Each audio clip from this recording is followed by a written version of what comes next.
He told me right there. I was about to say the safest player is Slater. Yep. If we're gonna be sure.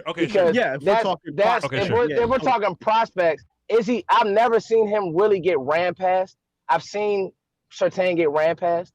I've seen Horn. So I don't know, man. I don't want to be safe. I don't want to be safe in the top 10. You ain't never You ain't never seen Boss Man Fat get ran past. You ain't never seen Calvin Jones. So listen, let me ask y'all this though. Let me ask y'all this. No, I did see Kyle Pitts run past. I was just about to transition because Kyle Pitts has whooped all these gentlemen at least once. So let me ask you this though, right? So if we're in a situation where we have best corner, let's just assume, right, best corner available, Rashawn Slater, Kyle Pitts, or trade back. What's the optimal thing there? Say that again. Rashawn Slater, Kyle Pitts. So look, if and all the corners. So Pitts, all the corners, Rashawn Slater, or trade back. What do you pick? I'm not trading back. I pick Pitts. That's crazy. I picked the best player. Now, and again, I'm doing the same thing because you also have to acknowledge while doing it that at my press conference, I got to say, guys, what I just did took nuts. Because the history of tight end in the first round and where you find good tight ends and the positional value, and Rashawn Slater can play left tackle or guard and be awesome for 12 years, and he's going to.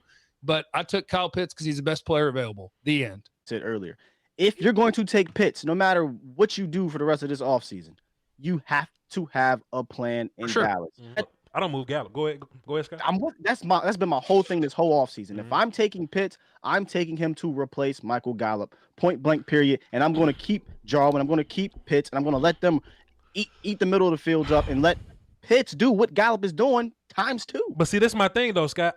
So when I think about offense, I think about it in practice, not in team building, right? Mm-hmm. So in my mind, it would be smart to move Gallup and just keep Pitts and turn him into the Gallup thing. But I obsess over, like, let's put the defense in the worst position we could possibly do it. And if you watch Kyle Pitts film, the one thing you're going to constantly see is they got to put their best corner on him. There's a reason why we talk about Pitts versus Surtain, Boss Man Fat, and J.C. Horn. So in my mind, what happens when you put Cooper there, then Lamb there? I want to take it up another level. I want Michael Gallup jumping over some civilian. And you know what? Just how the whole trickle-down thing works, if you put your second best corner on Pitts and your first on Cooper and some other dude, then Michael Gallup goes off that season because he's against some fourth guy that can't cover him. You see what I'm saying? I don't want to make it that easy. I don't want to trade Gallup just because. If I'm trying to win a Super Bowl, I need as many pieces as I can. Go ahead, sir. I am not actively seeking to trade Michael Gallup. Mm-hmm. Okay, I'm not actively seeking to do that. If I get a call that I can't turn down, which is a up-and-coming star defensive player, sure. But if I take Pitts, when I say it's to replace Michael Gallup, it's to replace him in the future. Okay, I absolutely agree with you. Gotcha. I would love to keep Pitts and Michael Gallup for 2021 because I know I'm going to get me a nice comp pick based off of how Michael Gallup plays moving forward. Yes, sir. So I don't care about – we had 11 picks in 2021. Yes. I don't care about a pick. I'm not trading Michael Gallup for 2 and a 4. Me personally, I don't care because that 2 and a 4 is not going to help me become a ridiculous offense. I already got Pitts. I got Michael. I got Jarwin. If I can't trade any of them, so be it. I'm just going to have a ridiculous plethora of weapons. Let me say this too, though. I don't think people understand like how good Pitts is. Like people ask me all the time, so Voch, if we get Kyle Pitts, what are we going to do with Dalton Schultz? Dalton gonna sit down. Somebody ask you that? Yes. Or the answer is I don't care. Dalton is gonna sit down. Right. Blake Jarwin is gonna sit down. I hate to say this, but Tony Pollard gonna get less movement. That's just how it goes. Pitts is that kind of dude. You know? Jarwin can go back to that second role, which he played well. I hearken you go watch the 2019 season when Witten and Jarwin were the tight ends. Now just imagine it's Pitts and not Witten that's getting 89 targets, and then Jarwin gets you those 35 targets. They'll be unstoppable. Yo, I don't care what school you played at. I don't care what position you played. If you're that good, then you're that good, and that's the end of it. If Kansas City knew Travis Kelce was going to be Travis Kelce, they'd pick him in the top 10. If San Francisco knew George Kittle was going to be George Kittle, they'd pick him in the top 10. If you tell me that I can have that weapon on my offense, that's a top 10 pick all day, every day, and you absolutely love it. Right now in the league, there's 2 teams with elite tight ends, and it's Kittle and Kelce. I want to be one of those teams. A lot of teams have number 1 receiver. A lot of teams have a pick your position. A lot of teams don't have that dude. Only 2 do. I want to be number 3. I don't even compare him to Travis or Kittle. No, I think he's a unicorn. He literally is a unicorn because in my opinion, he is a wide receiver skill set in a power forward's body. He's essentially he's different from them. Like he's the LeBron James of tight end. Let's just be real. 6'6", 250. You're not supposed to run 4.4s and have route running ability like a top 3-4 wide receiver in the draft. He legitimately could say, you know what, y'all, I'm at tight end today. Tomorrow I'm a wide receiver, and guess what? He could be wide receiver 1, 2, 3. You could argue it. If you're 6 foot tall, you can't stop him because he's too big. If you're 6'3", you can't stay with him. Yeah, nobody can cover Kyle Pitts. He's a freak. Somebody in my chat box says Jarwin is not going to be he's not going to be a $7 million backup. I say shit. Yes, he will. If Kyle Pitts is here, Jarwin got to sit down somewhere. Indeed. I don't think they'll get rid of him. No, but he'll just happen to be that role gonna change. That role gonna change. I mean, if Jalen Smith plays like crap, he's gonna be a $10 million backup. I don't care. I don't care. You sign that contract thinking of a certain situation. Situations change. Yeah. What's good with you, Cowboy Nation? It's Bad News Cowboy coming at you with another video. And today I tuned into the Skoutkast earlier this morning as I was coming from the gym. I just wanted to touch on one of the topics that I really thought they nailed, and it was the Kyle Pitts conversation. So as you saw in the video, Voch gave a scenario where the top corners are still on the board, Rashawn Slater's on the board, and Kyle Pitts is on the board.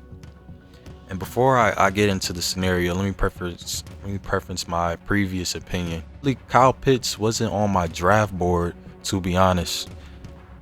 And when I say he wasn't on my draft board, I wasn't really considering, even if he fell at 10, I wasn't really considering choosing him at 10.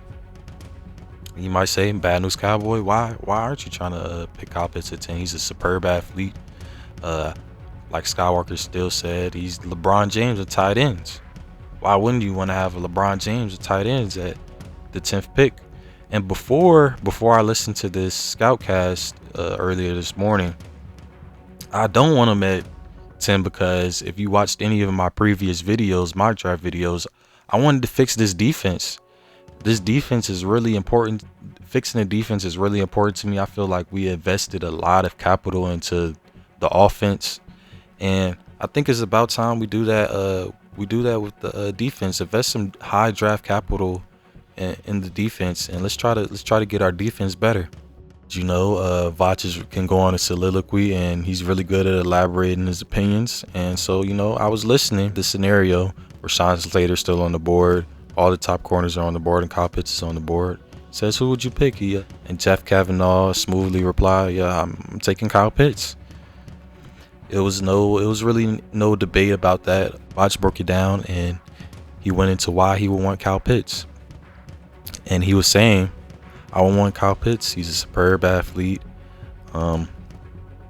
Imagine having Amari Cooper, Michael Gallup, CeeDee Lamb, Ezekiel Elliott, and Dak Prescott on the field one time. And I don't want to misquote him. I think he said that puts a lot of pressure on the defense. And I have to completely agree with that. And that's when instantly the switch in my head went off. And it's, that's very true. That's very factual. And then my mind instantly went to a quote from Nick Saban that happened earlier this week when he was talking about how basically the game of football is evolutionized. Just like I'm gonna give an example or comparison. Like in basketball, Steph Curry changed the game. It's not a bang in the paint anymore. Have a big man and just bang in the paint anymore. It's, you know, the game is more spread out now. It's moved back farther. You know, everything's behind the 3-point line.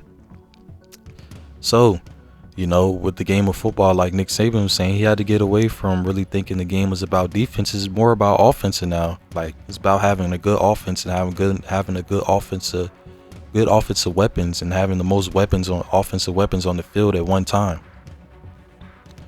So so when Voch said that, I instantly put that piece from Nick Saban and what Voch said together. I'm like, now my opinion has changed now.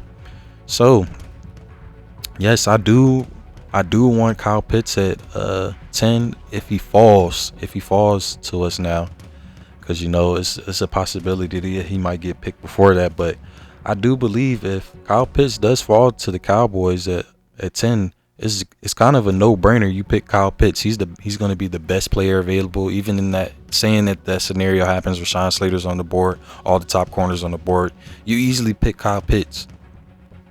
It's a no-brainer. And basically, I appreciate Voch and Skoutkast doing their thing today. Y'all make sure y'all go to subscribe to them, check out their channels. I'm gonna have the link to the original video down below. And you know, it's been Bad News Cowboy. And let me know what y'all think below. Are you taking Kyle Pitts at 10 if Rashawn Slater's on the board, all the top corners, and it's Kyle Pitts? Who are you taking? Let me know down in the comments. It's been Bad News Cowboy for y'all. Y'all be easy, yeah.